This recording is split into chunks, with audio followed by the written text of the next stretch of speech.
शेतीसाठी ह्याच्याकडून जे कर्ज घेतलं होतंस त्याचं काय केलंस तू? हात जोडू नकोस. शेतकरी आहेस, येळ पडलीस तर इळा घे, खुरप घे, नाही तर कोयता.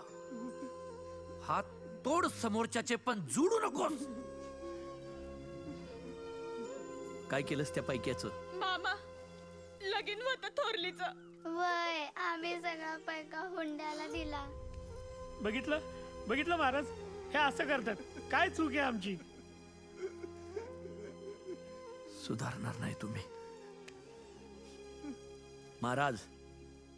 हा प्रश्न या एका शेतकऱ्याचा नसून अख्ख्या स्वराज्याचा आहे.